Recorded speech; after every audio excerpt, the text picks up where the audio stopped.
Ahí estamos. Bien. Hola a todos, desde Neurodiversidad Catamarca, un vivo más. Vamos invitando a que se vayan uniendo acá. Vamos a estar esperando que mediante todo este trayecto se vayan uniendo al vivo, ¿sí? Están todos invitados desde Neurodiversidad Catamarca. Antes de dar inicio, les quería contar, pero antes vamos a invitar a nuestro doctor en neurociencias, el doctor Jorge Hirsch. A ver. Vamos a ver con la conectividad cómo estamos. Hola. Hola, ahí está. Hola, buenas tardes. ¿Cómo está? ¿Me escucha bien? Sí, un poquito de delay ahí, pero sí, me escucho bien. Ahí está. Hola, ¿cómo le va? ¿Qué Hoy, dice? bueno, acá tratando de que el internet sea realmente favorable, pero sí, yo creo que sí. Este, vamos a dar, ¿tiene dada vuelta la cámara o no? Sí.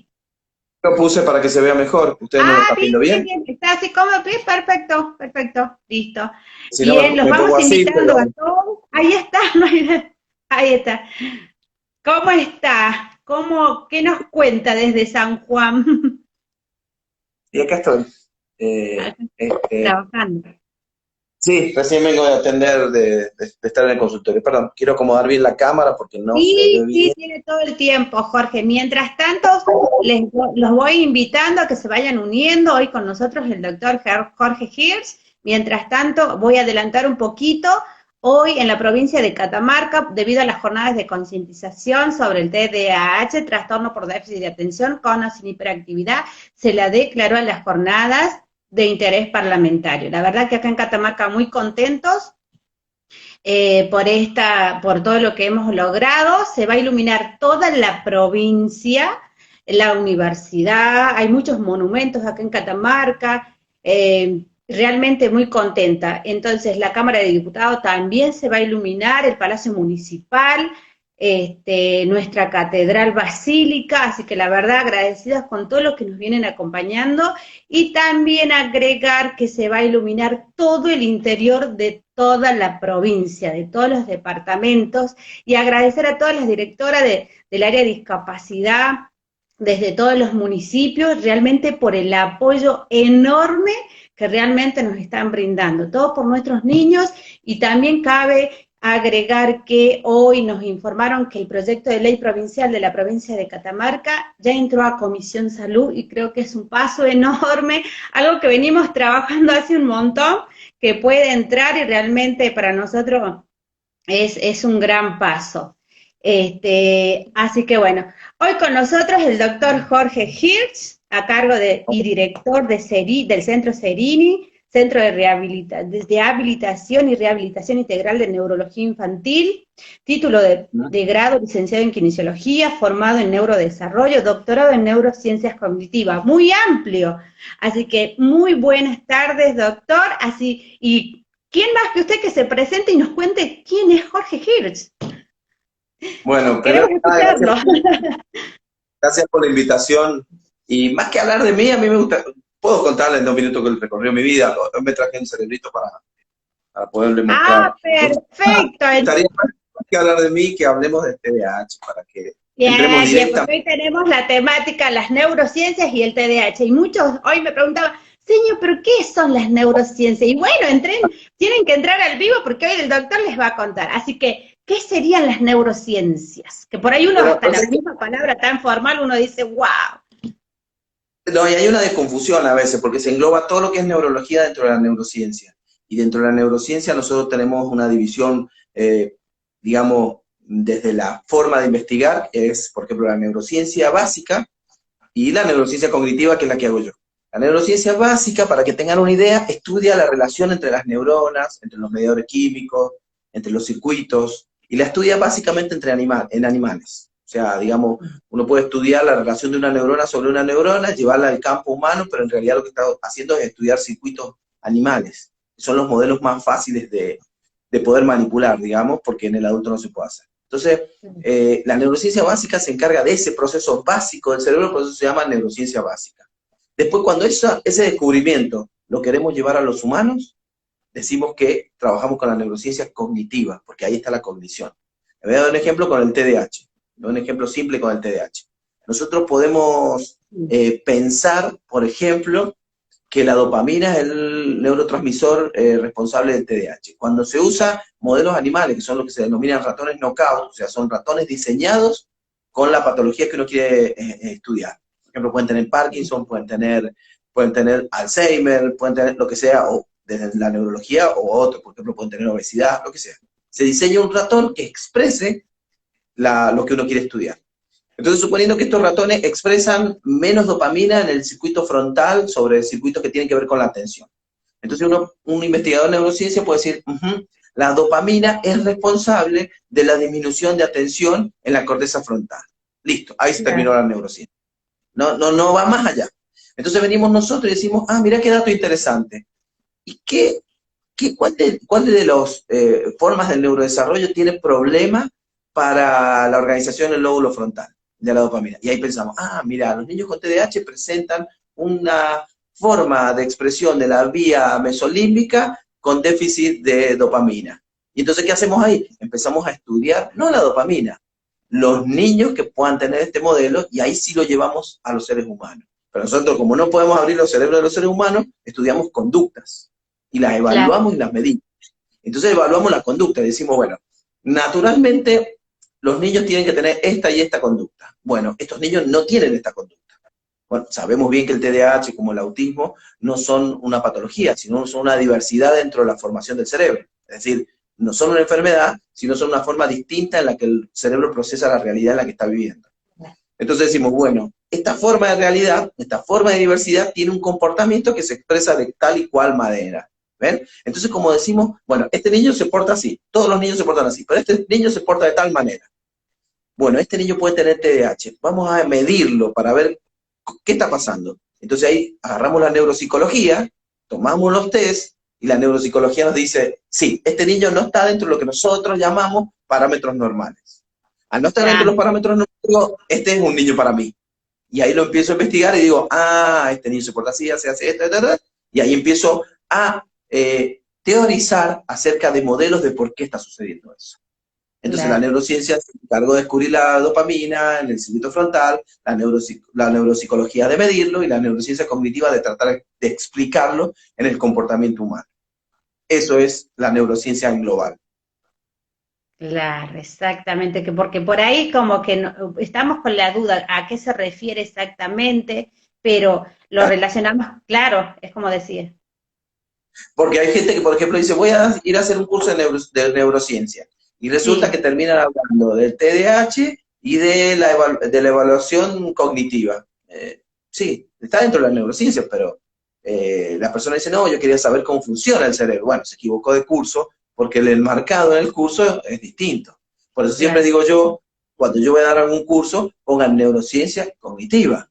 Y yo pertenezco a un buró de neurociencia cognitiva. O sea, somos la parte de la neurociencia que estudiamos el comportamiento humano. Dentro de ese comportamiento humano, en la gran diversidad, yo estudio el comportamiento humano de los niños durante lo que llamamos neurodesarrollo.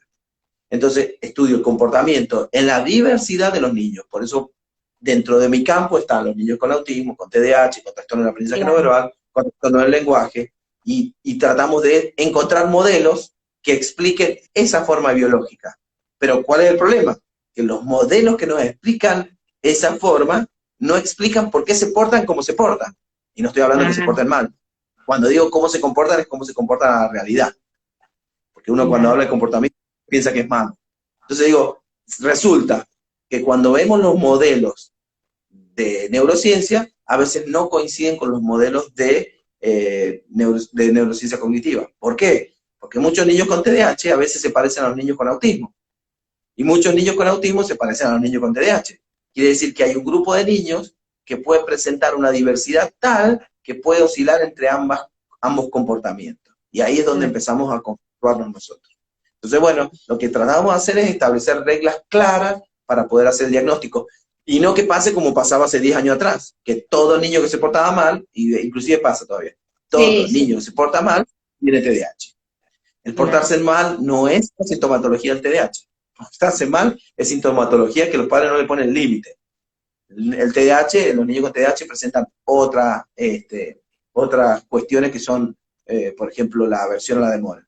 Cuando uno evalúa en un test, bien, porque muchos dicen, los niños con TDAH son impulsivos o tienen problemas de atención. Ustedes saben que el 90% de los niños que se evalúan con TDAH no tienen problemas de atención. No tienen problemas de atención.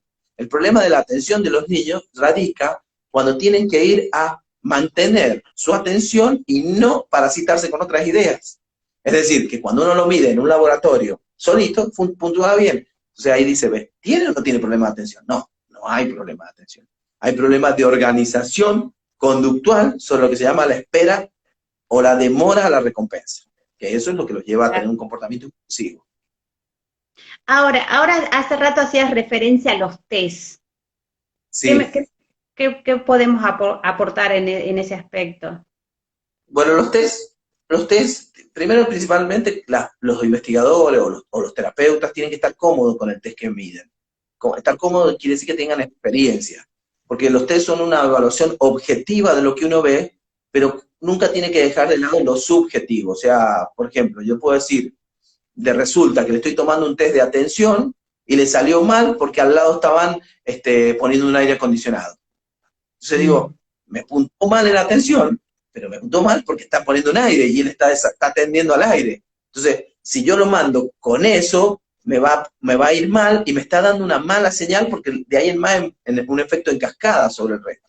Entonces quiere decir que la evaluación neuropsicológica tiene que estar muy bien pensada por parte del evaluador y tiene que estar muy bien organizada desde lo objetivo, que eso todo lo podemos saber y nos entrenamos, como lo subjetivo. O sea, es decir, ¿cómo valoro yo en lo que le está pasando a ese niño? Por ejemplo, el niño puede llegar al día, resulta, no sé, le voy a dar un ejemplo, se peleó con el hermano, se peleó con la mamá, o los padres están en un proceso de pelea, qué sé yo, cualquier cosa.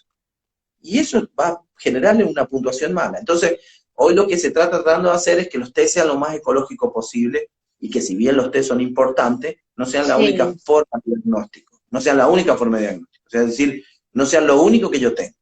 Yo tengo que tener muchas características, muchas sintomatologías para poder englobar a este niño dentro del trastorno del neurodesarrollo que yo pienso que puede tener. Claro.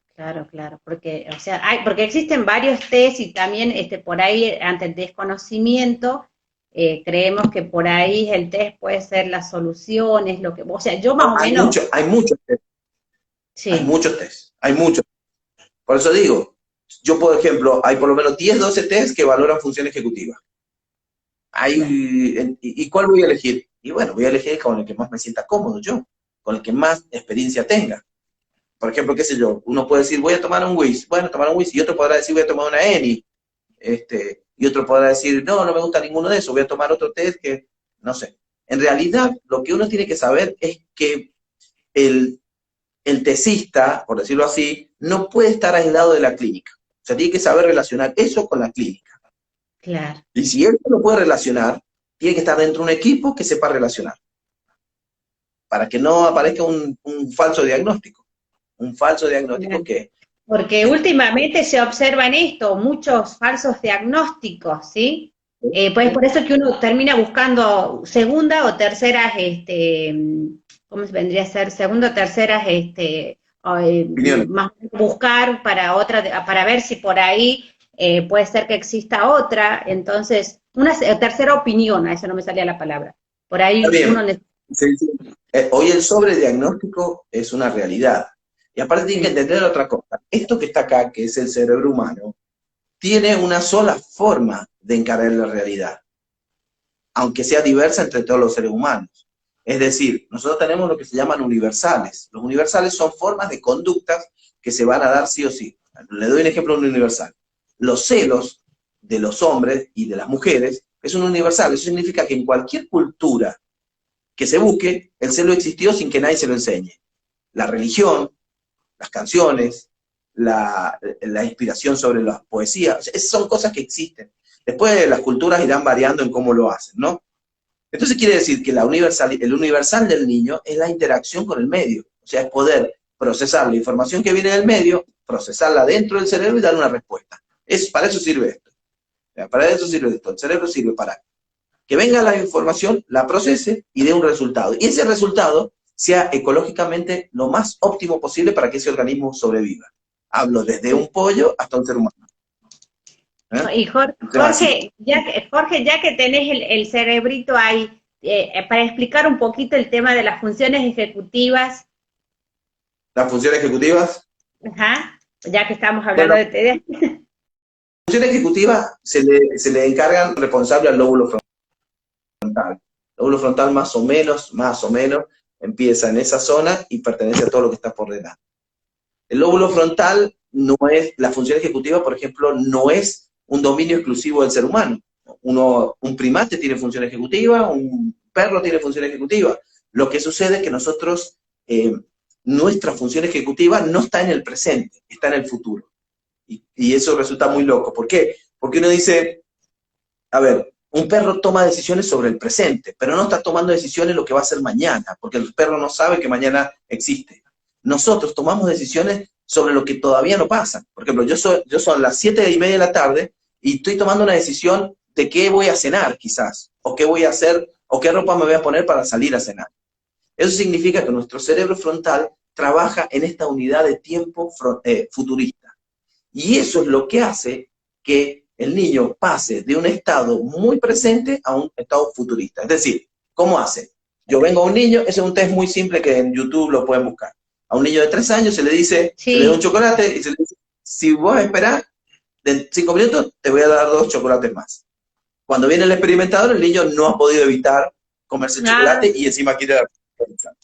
Pero si eso se le hace a un niño de 5 años, el niño de 5 años espera, aguanta la gana de comer el chocolate porque sabe que va a recibir 2 más. Eso gracias a la función ejecutiva de inhibición sobre la demora, que se llama. Cuando uno quiere hacer esto con un niño con TDAH, es muy probable que falle el test durante más tiempo porque existe una impulsividad que hace que no se puedan inhibir algunos circuitos sobre lo que se llama espera. Entonces, sin meterme en el TDAH, es decir, en nuestra función ejecutiva, nuestro lóbulo frontal, nos permite a nosotros tomar decisiones en el presente, pero sobre todo en el futuro. Y eso nos hace a nosotros mucho más sofisticados que los animales, porque nosotros en nuestro cerebro estamos funcionando permanentemente. Por eso la función ejecutiva termina siendo muy importante para el desarrollo de nuestra unidad básica de desarrollo, de crecimiento. Claro, mira, qué importante la información con respecto a esto, la verdad, porque porque, perdón, y de eso voy a hablar en las jornadas que me invitaron ustedes. Sí, los niños con TDAH tienen lo que se llama aversión a la demora, o sea, no les gusta lo que es demorado. ¿Qué puede ser demorado? Yo agarro miren, entre ver un TikTok y ponerme a leer, sin ir al TikTok, entre ver un documental y ponerme a leer un libro sobre ese documental, es mucho más fácil ver el documental. Hoy, nosotros, grandes como somos, también tenemos aversión a la demora. Es decir, que cuando vemos un videíto que dura más de 1 minuto, lo pasamos de largo porque queremos que la información pase rápido. Claro. Los niños con TDAH tienen un circuito que no inhibe la espera, y entonces lo que sucede es que no les gusta esperar, y entonces aparece lo que se llama impulsividad. Cuando tienen que esperar, cuando por ejemplo se tienen que sentar para esperar, eso a ellos se les pasa de una forma muy lenta, por decir así. Y entonces rápidamente quieren cambiar de situación. Sí. Por eso es que andan jugando en la Play o con el celular, porque está cambiando permanentemente y eso lo está retroalimentando. Cosa que es bastante difícil después de llevar al aula. Imagínense el celular o la Play, donde está permanentemente haciendo eso y después sentarse en un aula frente a una maestra, que puede ser una mujer más grande, que va muy lento en lo que habla y en lo que enseña, es muy probable que el niño no tenga la posibilidad de sentarse a escucharla. Y no es porque sea malo, sino porque su circuito no va a inhibir las emociones que vienen del sistema límbico y lo van a parasitar permanentemente. Claro, exactamente. ¿Y cómo impacta esto en las escuelas, no? Por eso la maestra tiene que conocer perfectamente cuál es el problema que se enfrenta con un niño con TDAH. No se está enfrentando a un niño que se porta mal, se está enfrentando a un niño que no puede frenar lo que se llama respuestas prepotentes, que son sus hijos. Todo el resto de los niños, le voy a dar un ejemplo que lo daba Berkeley, muy bueno, dice, todos los niños presentan hiperactividad. Cuando suena el timbre y salen al recreo, todos saltan, corren, van, vienen, pero cuando suena el timbre y entran, tienen la posibilidad de activar un circuito que les permite entrar en espera. Los niños con TDAH no. Entran al aula y siguen con el mismo circuito como si estuvieran en el patio de juego. ¿Y es porque son malos? ¿Porque son mal educados? No, porque carecen del circuito que va a interactuar en ese momento. Claro. No es que carezcan, es maduro. Con el tiempo los niños con TDAH aprenden a mejorar eso, y si no lo mejoran, después en la adolescencia impacta con respuestas negativas, aversivas, oposicionistas, que son bastante difíciles de controlar en la adolescencia. Claro, exactamente. Algo para acotar en cuanto a la adolescencia, en lo El, conductual, con el tema este de las funciones ejecutivas.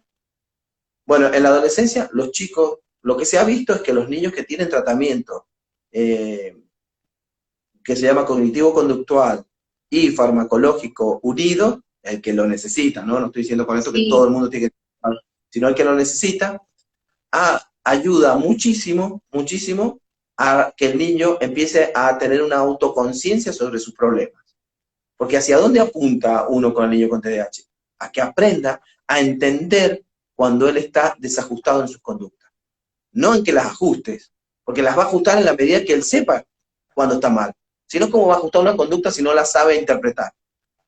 ¿Entienden? Entonces, lo que uno pretende es que durante la infancia y preadolescencia el chico haya podido aprender y su lóbulo frontal realmente reconozca qué conductas son desacertadas. Si no ha tenido eso, cuando llega a la adolescencia, le pasan dos cosas.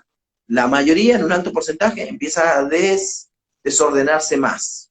Porque, pensemos, naturalmente, el lóbulo frontal es la última parte del cerebro que madura. Antes los investigadores decían que el lóbulo frontal maduraba a los 15, 17, 18 años. No. Nosotros sabemos que el lóbulo frontal empieza a madurar el día 1 en que nace el niño, y lo que hace al final es lo que se llama la última apoptosis, o sea, la última muerte de neuronas programadas. Claro. La apoptosis neuronal es una muerte programada de neuronas que se da en todo. Por ejemplo, el sistema visual hace una apoptosis neuronal a los meses nomás, entre los 6, 7, 8 y 10 meses de vida. El lóbulo frontal lo hace a los 18 años, 17 años, 14 años, dependiendo, ¿no? Entonces, esta última apoptosis que se da en el cerebro hace que el lóbulo frontal, lo voy a explicar con unas palabras más sencillas, se desenganche. Entonces no tiene tanto el control ejecutivo. Estoy hablando de un chico que no presenta nada. Al no tener un control ejecutivo, los adolescentes se ponen erráticos. Rápidamente se enojan o rápidamente están felices, tienden a estar muy desordenados y tienden mucho a estar erráticos. Mientras este proceso de apoptosis se da, el comportamiento del adolescente es errático. Cuando el lóbulo frontal termina de madurar y la apoptosis pasó y las neuronas se consolidaron y empezaron a funcionar bien, se dice que la persona sale de la adolescencia, maduró y puede retomar su conducta. En los niños con TDAH, si le pasa esto y no han tenido lo que yo les decía, un buen tratamiento, es muy probable que esa desorganización los lleve a un punto más. La bibliografía habla de que es muy probable que ellos o consuman mayor sustancia o se unan a la pandilla. Eso es lo que habla la bibliografía. Entonces, y hay otros que no. Hay otros que parece que directamente se les desapareciera el TDAH. Son muy rebeldes y de golpe maduran y andan malos. ¿Qué pasa? No hay casi bibliografía que hable, hay pero muy poca, de adultos con TDAH. Hay muy poca. Ahí quería llegar, porque viste que por ahí mucho se habla de niños y adolescentes, pero de adultos. No se habla de adultos porque no se ha estudiado. Entonces, la pregunta que decía un profesor mío es que la gente se cura a los 20 años del TDAH, o sea, se pasa, se va, se mejora, ¿qué pasa? No pasa nada. Lo que sucede es que el que pudo lograr solito esa maduración y mejorar, encuentra un trabajo que le gusta o una profesión que le gusta y anda bárbaro. Pero el que no, empieza a tener problemas de erráticos con su trabajo, lo echan, tiene problemas familiares, y algunos tienen problemas con drogas.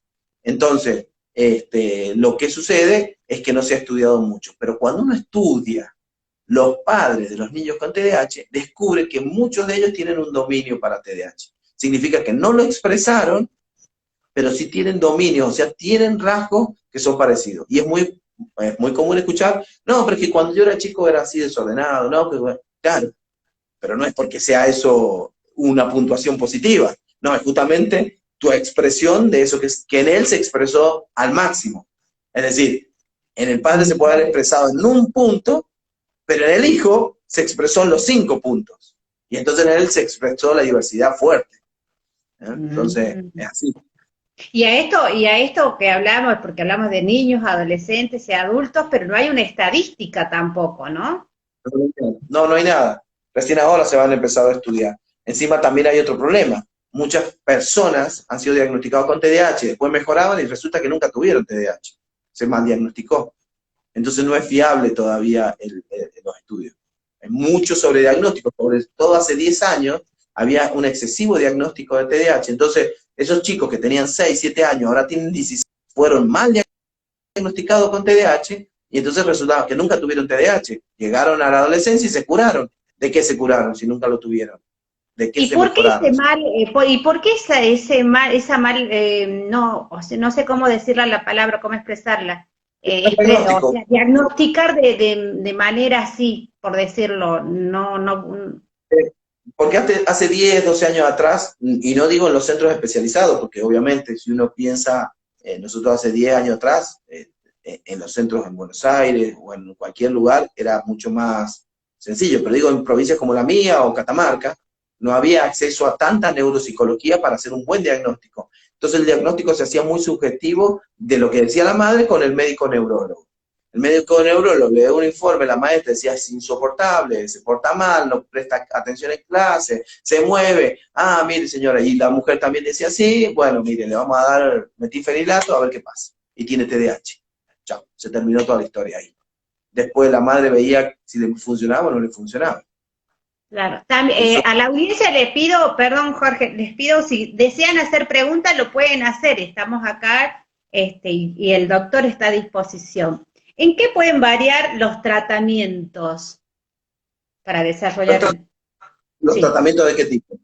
¿De qué tipo? ¿Farmacológico o...? Y farmacológico, porque hasta donde yo tengo conocimiento, lo que leo, googleo y todo eso, como que existen muchos de tipos de fármacos. Entonces, ¿cómo decir A ver, desde el conocimiento ese?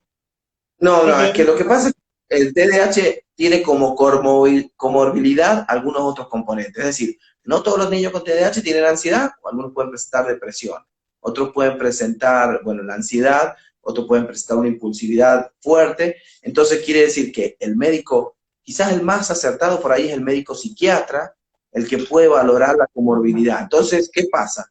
Si esos niños presentan una ansiedad ligada a una impulsividad, es muy probable que se lo ayude con medicación. Pero vuelvo a lo mismo. Tanto los padres como algunos médicos quedaron muy susceptibles por el uso excesivo de medicamentos que se hizo hace 10 años atrás. Y el mal resultado, porque fíjense, yo investigo un grupo de niños que se llama trastorno del aprendizaje no verbal. Esos niños son exactamente iguales que los niños con TDA, no TDAH, con TDA, con trastorno de déficit de atención. Y algunos pueden presentar una hiperactividad, algunos. Muchos de ellos son diagnosticados como TDAH o como TDA. Pero ese niño tiene una particularidad, presenta muchos dominios parecidos, aunque bueno, obviamente cuando uno se va especializando en el tema se da cuenta rápidamente cuál pertenece a uno, cuál no. Claro. Pero presenta una particularidad, que si se le da el metilfenidato se deprime y le hace mal. Pero no es que se deprima con depresión, sino se empieza a autopensar. Es decir, lo lleva al deprimir, pero no depresión melancólica, sino deprimir, digo, a bajar la motivación y la interacción. Entonces los padres inmediatamente dicen, no, si le doy esto y está como en otro planeta. Y sí, porque él no pertenecía al grupo que necesita eso. Porque esto es claro, el niño con TDAH tiene un problema, y es muy difícil de explicar ahora, pero tiene un problema en la recaptación de la dopamina en el circuito mesolímbico cortical. O sea, tiene un problema en la ubicación del neurotransmisor como transmisor. Y entonces hace una movida de más, por decirlo así, que no le permite al niño tener una vida permeable. A ese tipo de niños le hace muy bien la medicación. Pero si usted no presenta ese problema específico de la vía, la medicación le va a entorpecer el desarrollo normal. Claro, porque Y por eso ahí... Sí, te escucho, Jorge, te escucho.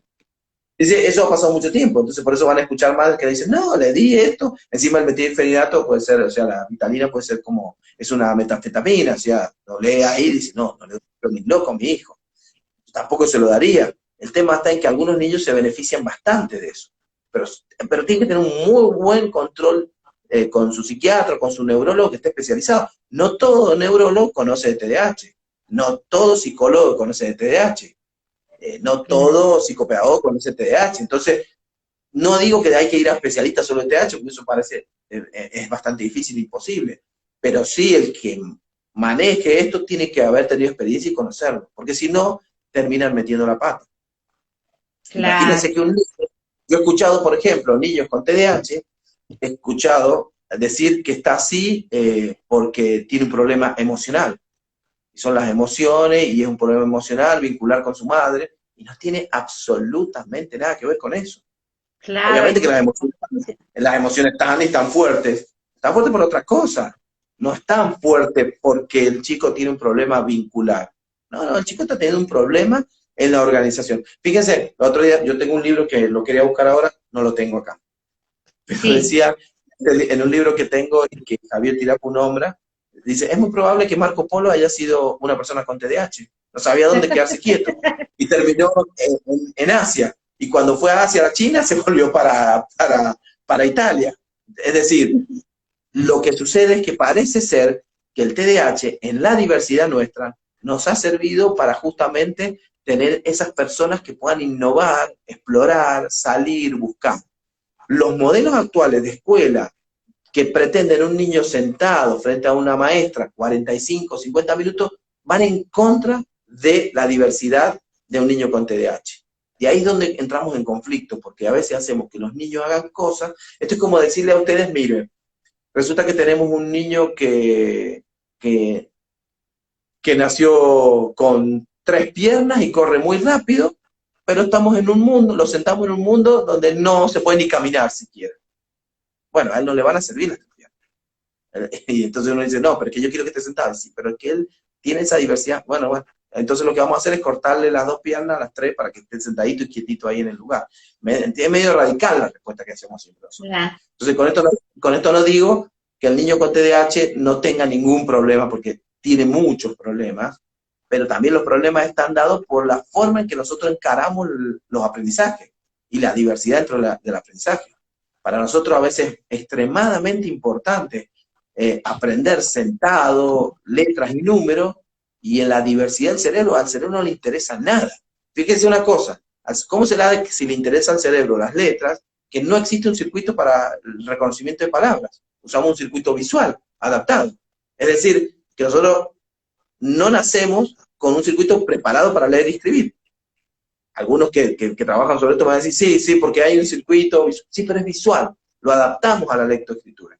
Entonces, para nosotros es fundamental la alfabetización de las personas, pero para el cerebro no. Y cuando uno tiene una diversidad, al cerebro no le interesa eso. No digo con esto que no vaya a ir a la escuela, pero tenemos que entender que hay que hacer algunas adaptaciones para que este cerebro pueda sobrevivir a este ambiente que no le es fácil. Claro, claro, sí, porque generalmente ahí estamos y ahí nos quedamos, porque hay muchísima desinformación y estamos con el tema del PPI, el DUA, las adecuaciones, más capacitación para docentes, más empatía, son las que generalmente siempre sobresalen y el pedido de las familias, ¿sí? Porque muchas veces por ahí también está el tema de los mitos, esto de si existe el TDAH o no existe el TDAH. ¿Qué nos puedes acotar con respecto a eso? Claro. Yo la otra vez estuve en un congreso en Colombia y era virtual, digo, la otra vez fue el año pasado. Y, no, perdón, era en Chile, no era en Colombia, era en Chile. Sí, Y escuché uno de los disertantes que hablaba antes de mí que el TDAH no existe. O sea, él estaba hablando de otra cosa y dijo, bueno, como tantos mitos, como por ejemplo el TDAH. No, no, no, no, no, no podemos decir que el TDAH no existe. No, porque si caemos en esa falacia, vamos a decir que negar un problema que obviamente si no existiera nuestra sociedad como existe hoy, el TDAH no existiría, es obvio, pero nosotros hemos puesto ciertas reglas de aprendizaje en las cuales el TDAH choca. La sociedad tiene algunas reglas en las cuales el TDAH choca. Y entonces, volvemos a lo mismo, ¿es culpa de nosotros? Sí, porque hemos impuesto reglas en las cuales esta diversidad va a chocar. Entonces, negar, y después también hay otra cosa, muchos niños Sí, prematuros extremos, que tienen un problema, digamos, en los ganglios de la base del cerebro, que es una estructura que, donde se hace la migración neuronal en los ventrículos, sí, y estos ganglios de la base quedan, o sea, digamos, el niño nace y hay muchos problemas a veces en la migración final, o sea, estamos diciendo que hay niños que pueden nacer 2 meses, 3 meses antes de término, ¿no? Entonces hay un problema, impacta directamente sobre la formación de algunas vías y sobre la formación, sobre algunas partes finales de la migración. Bueno, lo que se ha observado en algunos prematuros es que presentan hiperactividad porque está ligada a ahí sí, un mal funcionamiento de los ganglios basales sobre un proceso inhibidor motor. Entonces la bien, hiperactividad está dada porque este circuito funciona mal.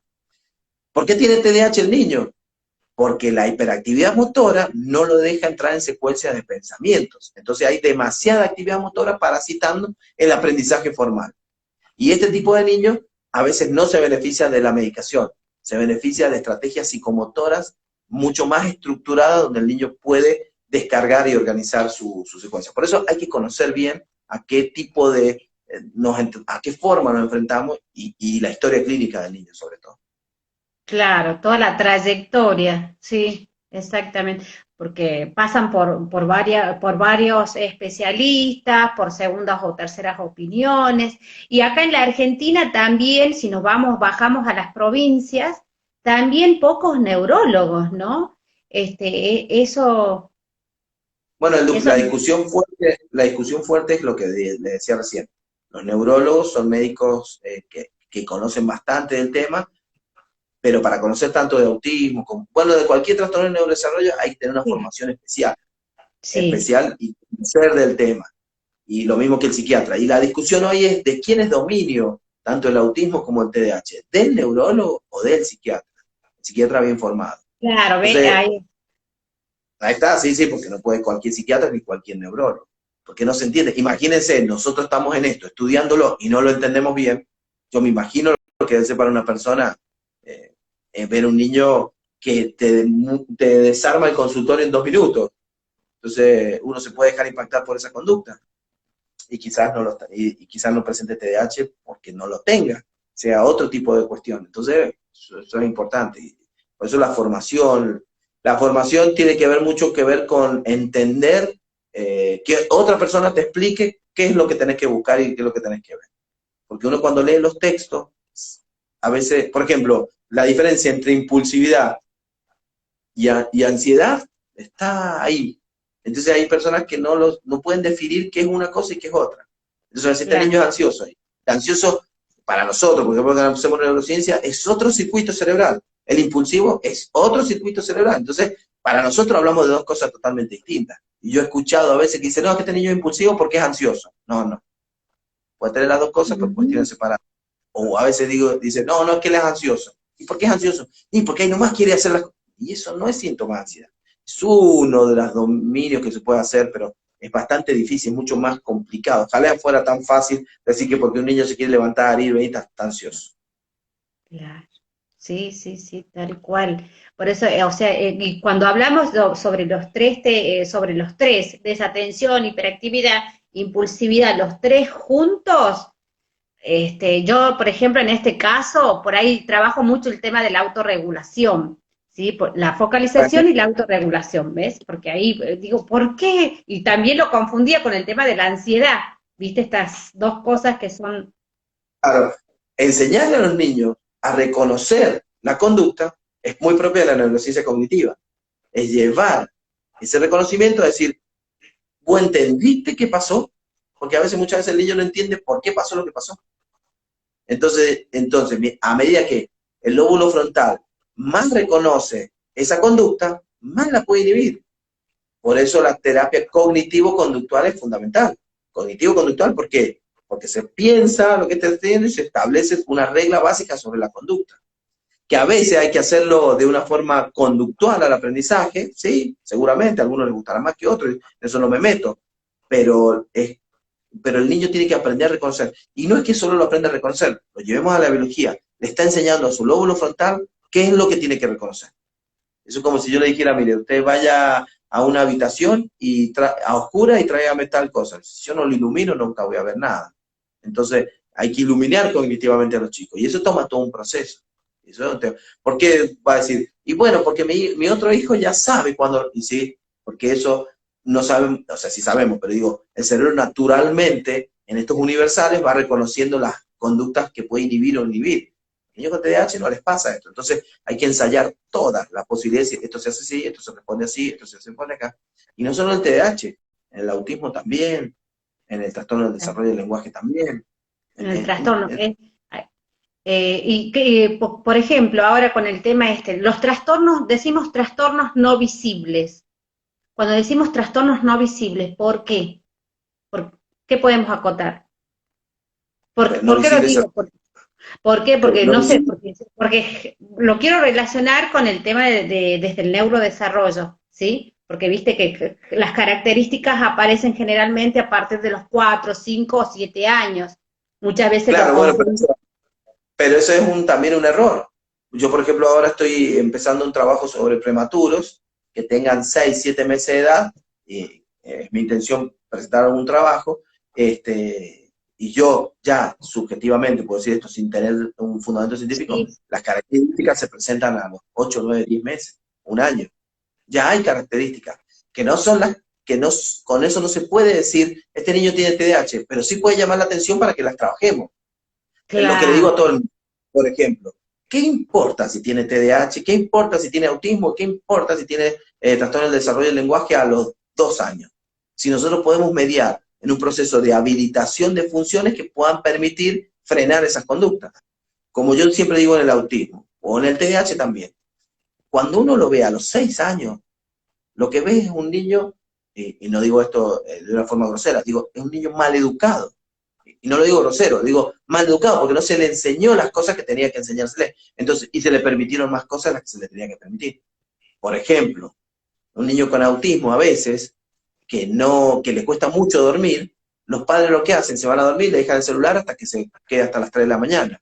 Cuando yo lo voy a ver, cuando lo vamos a ver nosotros, a los 6, 7, 8 años, tiene todo un hábito aprendido que es dificilísimo de sacar. Porque después el niño ese, ¿cuándo va a la consulta neurológica? Cuando ya no duerme toda la noche, cuando grita, cuando patalea. claro, Y entonces, la pregunta es, ¿eso es del autismo? No, empezó mucho más fácil. Empezó con otra cosa que se podía frenar. Y después hizo un fenómeno en cascada que terminó en una conducta terrible que va a la consulta neurológica a que le den una medicación, como si esa medicación pudiera sacar todo ese bien, efecto. Por eso digo, es importante empezar a ver los chicos desde temprana edad, sin desde obsesionarse con el temprana diagnóstico. edad.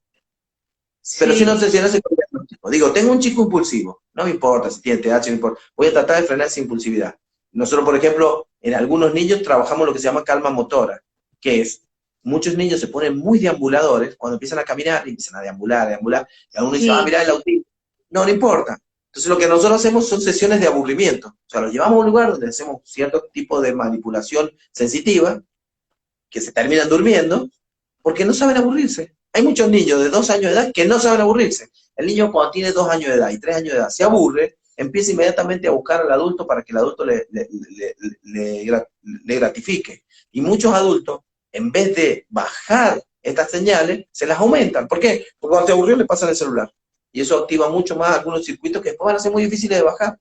Muy difíciles de bajar. Antes los niños, cuando querían salir, salían al patio y se entretenían con el árbol, con la pelota, ahora se entretienen con un celular que da una gran diversidad de estímulos que después son muy difíciles de sostener en la vida diaria. Y al niño que no tiene problemas, pasa de largo, no hay problema. Pero el que lo empieza a tener problemas, después meterle en la escuela. Esto anda a 10.000 kilómetros por hora, después la escuela anda a 20 kilómetros por hora y no lo va a poder enganchar. No lo va a poder claro. enganchar. Acá hacen acotación, a ver si lo puedo leer porque a mí me sale medio borroso. No sé si lo puedes leer. A ver. Hablan sobre la red neuronal, sí. Debe ser de la acotación de lo que estabas hablando recién. A ver, No, no sé si hay alguna pregunta sobre eso. a ver. Bien, te hago. Al no haber, o sea, al no haber una estadística, ¿en qué nos podemos basar? No sé si es lo que yo más o menos preparé. ¿En qué nos podemos basar para obtener datos eficientes y sólidos? A ver, los datos eficientes y sólidos nos sirven a la gente que hace investigación. Eh, Claro, los datos, los datos sólidos ayudan a los terapeutas a poder encontrar la solución, varias soluciones al problema o entender qué es lo que está pasando. Pero la verdad, yo pienso que la terapia ecológica es lo que más nos va a ayudar. O sea, yo a veces digo lo que hay que tener es tratar de tener un poco de sentido común, porque eso es lo que nos va a ayudar a nosotros. Porque si no, uno se vuelve un estadista. Y eso claro, significa que a veces, yo encontré algunos colegas míos, por ejemplo, que no, digo en el autismo porque es lo que más veo yo, que no sí, pueden trabajar con un niño si no le aplican un test que diga que tenga autismo. Y digo, pero ¿en qué importa? Si vos lo que estás viendo es la conducta desadaptada a lo que él vive, la resolves y después te vas fijando con el tiempo que pasa. Hoy hay una obsesión con el diagnóstico. Es decir, si el niño no sí, tiene diagnóstico TDAH, no se puede hacer nada. No, lo que hay que hacer es trabajar claro, ecológicamente para frenar esto que está apareciendo. Si después no tiene TDAH, mejor todavía le va a servir. Y si tiene TDAH, bueno, más le va a servir. Entonces, lo que yo digo es que las estadísticas nos van a ayudar mucho, ¿no? Pero empezamos a entrar en lo que los padres quieren salir, que es que su hijo sea un número. En las estadísticas su hijo es un número. En la realidad es Jorge, Luciano, Andrés. Si uno se basa mucho en las estadísticas y sigue el tren de los investigadores, Juan, Jorge, claro, Luciano se van a perder, van a ser un número. Y bueno, y en claro, ese tal número puede cual. decir que el 20% de los niños anda mal y el otro 80% anda bien. Y bueno, ¿en dónde está mi hijo? ¿En el 20 o en el 80? O sea, digo, no es que sea anti eso, digo, hoy tenemos que articular ambas cosas. Digamos, la investigación fuerte, entenderlo, y también volver a un sistema, un modelo más ecológico, y que también la escuela entienda cuáles son las limitaciones con este niño, y que este niño va... Yo, yo por ejemplo, que suelo, ahora estoy más tranquilito porque estoy sentado, no me puedo mover, pero yo que suelo tener bastante más hiperactividad en moverme, yo estaba un día haciendo un posgrado en neurobiología, y éramos Sí. 13 o 14 alumnos nada más. Yo ya me había recibido, ¿no? Hace mucho y estaba, ya me dediqué a investigación y todo. Entonces me dice el profesor, ¿usted le gustaría moverse, no es cierto? Sí, digo, me encantaría caminar para atrás. Entonces, mire, usted hágalo, hágalo. Bueno, yo estaba atrás, parado, escuchando la clase y me movía para un lado, para el otro, y fue cuando mejor anduve porque Claro, mientras caminaba pensaba, me autopensaba. Lo que sucede es que hacer eso en un aula no va a distraer al resto de los chicos, entonces a veces es difícil hacer eso, pero lo que digo es que hay que entender el modelo. Por ahí a los niños se los somete a, qué sé yo, yo le doy un ejemplo, yo doy un curso y me pasa ahora, con el Zoom me pasa más todavía.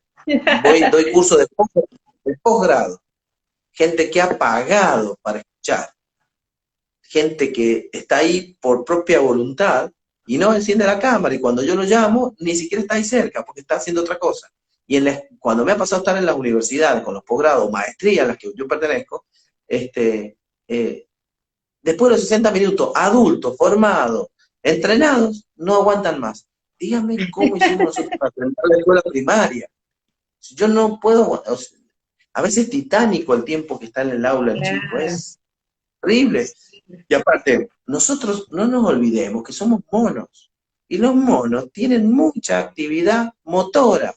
El cerebro nuestro ha sido eh, creado para los creacionistas o diseñado para los más evolucionistas para tener mucha actividad motora, es decir, el sistema motor que está en el lóbulo frontal, el área 4, está muy interconectado con el resto del cerebro, es decir, que el aprendizaje está dado por el movimiento, por eso las neuronas de espejo impactan tan fuerte en el aprendizaje. Entonces, díganme, con un cerebro de un niño de 5 o 6 años preparado para moverse, para correr, saltar, ¿cómo hace para aprender sentadito en un aula? Claro, y en Difícil, los es muy módulos que son realmente eternos, 40 minutos creo que son. Y, lo- 45, a y veces la- hacen y la- dos juntos, a y veces los hacen dos dos módulos módulos, juntos. exactamente a eso te iba a decir, me iba a hacer referencia. Sí, tal cual. Es muchísimo, es muchísimo. Y Me da sí, muchísimo, lo sabemos todo a eso. Yo no entiendo por qué no se cambia. ¿Por qué no se vuelve a un módulo de 35, 40 minutos con 10, 15 minutos, cada 40 minutos, 15 minutos de recreo? Si no, se va a perder nada. Y la pandemia nos ha demostrado ahora que se pueden perder 2 años y seguimos exactamente igual, sin problema. La pandemia nos ha demostrado ahora que los niños pueden no ir a, a clase y no han perdido mucho más, si sí han perdido. Sí, obviamente han perdido, pero nadie se muere. Entonces, a veces hay una sobredimensión de esas cuestiones. Entonces dice, un niño lo tengo 5 horas, y bueno, dale 7 recreos, dale 7 recreos de 10 minutos, que salga, corra, se ventile, vuelva y reestructure. Claro, Porque se mientras el niño relaja, vuelve, viene con otra mirada, más relajado, ¿por qué? predispuesto, contento, y ¿Qué ahí se viene con otra involucran las mirada? emociones. Claro. Pero la pregunta es, ¿por qué viene con otra? Porque ¿saben qué? Porque durante el movimiento, el niño al moverse y al correr y al saltar, está procesando la información, pero de una forma distinta. Y cuando nosotros corremos y saltamos, por eso cualquiera que va al gimnasio o hace gimnasia sabe, nuestro cerebro sabe lo que hace, recompensa con factor neurotrófico de crecimiento. O sea, es decir, que cada vez que nosotros corremos, saltamos y ejercitamos, nos sentimos bien y nos recuperamos. O sea, quiere decir que un niño va y corre 15 minutos, salta, está con sus amigos, se beneficia de endorfina, se beneficia de serotonina y se beneficia por sobre todo el factor neurotrófico de crecimiento cerebral, que es fundamental para consolidar la memoria.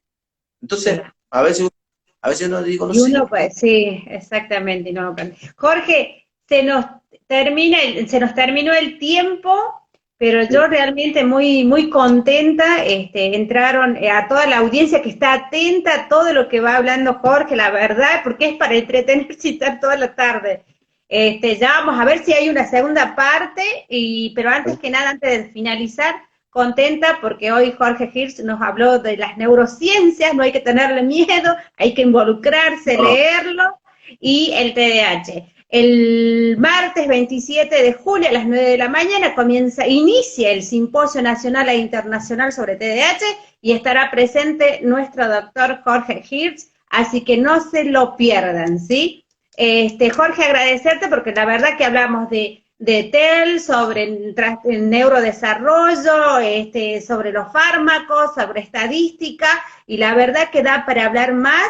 Es mucha información, es riquísima, aunque sea poco tiempo, y yo desde Neurodiversidad Catamarca, para mí conocerte, un saludo a San Juan, que San Juan me dio la posibilidad de conocerte a ti, así que muy contenta. No sé qué quieres acotar para finalizar.